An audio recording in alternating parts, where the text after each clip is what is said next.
നമ്മളോടൊപ്പം അതിഥികൾ കൂടി ചേരുന്നുണ്ട്. കോൺഗ്രസ് സഹയാത്രികനായ എൻ ശ്രീകുമാർ ചേരുന്നു. എൻ ശ്രീകുമാർ, മുഖ്യമന്ത്രി കസേരയെ ചൊല്ലിയുള്ള തർക്കം ജയിച്ചത് മുതൽ കണ്ടതാണ്. ഇപ്പോൾ ഒരു സമവായത്തിൽ എത്താൻ കഴിയാതെ വല്ലാതെ ഉഴലുകയാണ്. KC വേണുഗോപാലിന് 46 MLA-മാരുടെ പിന്തുണ ഉണ്ട് എന്നുള്ള ചില ഏറ്റവും പുതിയതായിട്ടുള്ള റിപ്പോർട്ടുകൾ വരുന്നുണ്ട്. അങ്ങനെയാണെങ്കിൽ VD സതീശൻ പക്ഷവും RC പക്ഷവും ഒക്കെ അങ്ങനെ വെറുതെ ഇരിക്കും എന്ന് കരുതാമോ? എന്താകും ഇതിന്റെ ഒരു അന്തിമ നിർണയം? നിങ്ങളിപ്പോ പറഞ്ഞതുപോലെ ഇതൊക്കെ റിപ്പോർട്ടുകളാണ്, യാഥാർത്ഥ്യങ്ങളല്ല. അപ്പോൾ മാധ്യമങ്ങളുടെ ഭാഗത്തു നിന്നും അവരെടുക്കുന്ന ചില റിപ്പോർട്ടുകളുടെ അടിസ്ഥാനത്തിൽ തീരുമാനിക്കാൻ പറ്റാവുന്ന ഒന്നല്ല കോൺഗ്രസിന്റെ മുഖ്യമന്ത്രി. എല്ലാ കക്ഷികളും, ജനാധിപത്യ കക്ഷികളൊക്കെ ചെയ്യുന്നത് പോലെ അവരവരുടെ മുഖ്യമന്ത്രിയെ തിരഞ്ഞെടുക്കും. പിന്നെ തർക്കങ്ങൾ ഉണ്ടായിരിക്കും, ഇല്ലെന്ന് പറയാനാവില്ല. ഒരുപാട് നേതാക്കൾ ഉണ്ടാകുമ്പോൾ അതിൽ തുല്യരായ 3-4 പേർ വരികയാണെങ്കിൽ അവിടെ തർക്കങ്ങളും ഉണ്ടാകും. അപ്പൊ ഇതിനൊക്കെ പരിഹരിക്കാൻ വേണ്ടിയാണ് നേതൃത്വം എന്ന് പറയുന്നത്. ആ നേതൃത്വമാണ് ഇപ്പോൾ തിരുവനന്തപുരത്ത് ചർച്ചകൾ നടത്തിക്കൊണ്ടിരിക്കുന്നത്. അപ്പൊ ഇന്ന് രാവിലെ ഒരു തീരുമാനം ഉണ്ടായി.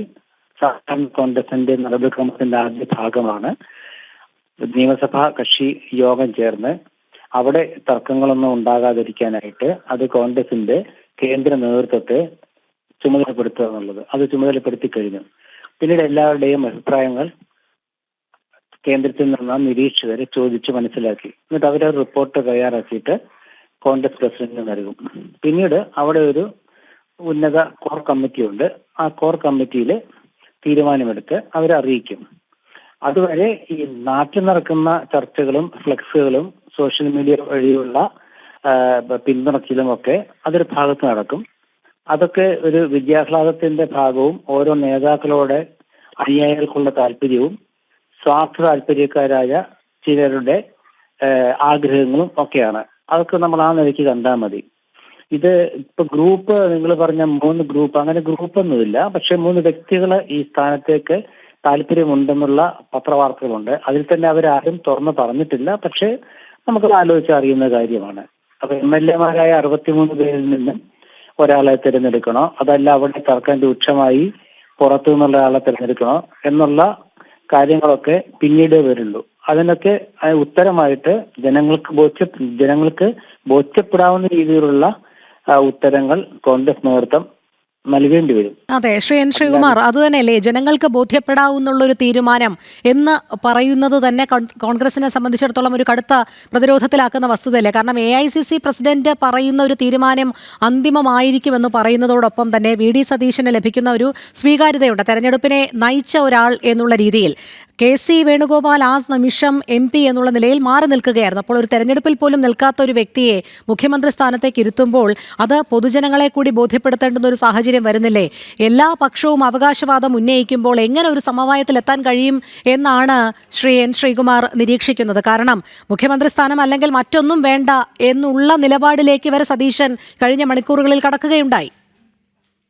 അങ്ങനൊന്നും ഇല്ല. അങ്ങനൊന്നും തീരുമാനം പറ്റില്ലല്ലോ ഒരു പ്രതിപക്ഷ നേതാവിന്. ഇതൊക്കെ നമ്മുടെ ഊഹാപോഹങ്ങളും അവരുടെ അനുയായികൾ ഒരു എന്താണ് പറയുക, ഇതിനൊക്കെ ഊർജ്ജം പകരാൻ വേണ്ടി പറയുന്ന കാര്യങ്ങളാണ്. കാരണം തെരഞ്ഞെടുപ്പ് കാലത്ത്, സ്ഥാനാർത്ഥി നിർണയ കാലത്ത് സുധാകരൻ പാർട്ടി വിടുന്നു, പുതിയ പാർട്ടി ഉണ്ടാക്കി, അദ്ദേഹം സലാം പറഞ്ഞു, ഗുഡ് ബൈ പറഞ്ഞു എന്നൊക്കെ പറഞ്ഞ ഓർമ്മയില്ലേ? അന്ന് ഇടപെട്ടതാരാ? കോൺഗ്രസിന്റെ ഹൈക്കമാൻഡ് അല്ലേ? ആ ഹൈക്കമാൻഡ് ഇടപെട്ട് കൃത്യമായിട്ട് ഭംഗിയായി പരിഹരിച്ചു. സുധാകരൻ ഇപ്പോഴും പാർട്ടിയുടെ പ്രവർത്തക സമിതിയിലുണ്ട്, പാർട്ടിയിലുണ്ട്. ഒരു പ്രശ്നം ഉണ്ടായില്ലല്ലോ. അത് ഇത് പരിഹരിക്കപ്പെടും. അതിനിടയ്ക്ക് തർക്കങ്ങൾ ഉണ്ടാവുമല്ലോ. തർക്കങ്ങളില്ലാത്ത പാർട്ടി ഏതാ ഉള്ളത് ഈ നമ്മുടെ ഇന്ത്യയിൽ? CPM കമ്മ്യൂണിസ്റ്റ് പാർട്ടികളിലുണ്ട്, ജനാധിപത്യ പാർട്ടികളിലുണ്ട്. തർക്കങ്ങളില്ലെങ്കിൽ അതിന്റെ അർത്ഥം പാർട്ടി സൃഷ്ടിച്ച ഒരു പാർട്ടിയാണ് എന്നുള്ളതാണ്. അല്ലെങ്കിൽ ഒരു ഏകാധിപത്യ മനോഭാവത്തോടെ പ്രവർത്തിക്കുന്ന പാർട്ടി എന്നുള്ളതാണ്. തർക്കം ഉണ്ടാകണം പാർട്ടിയിലെ. തർക്കമില്ലെങ്കിൽ ഇപ്പൊ CPM ഉണ്ടായ ദുര്യോഗം വരും. തർക്കം ഉണ്ടായ കാലത്താണ് CPM പലവട്ടം ജയിച്ചു വന്നിട്ടുള്ളത്. തർക്കമില്ല 2016 തൊട്ട് ഒരു ഏകാധിപത്യ മനോഭാവത്താൽ ഒരു മുഖ്യമന്ത്രി ഭരിച്ചത് കൊണ്ടാണ് 2021 ആയപ്പം 35 സീറ്റില് മൊത്തം LDF ഒതുങ്ങേണ്ടി വന്നത്.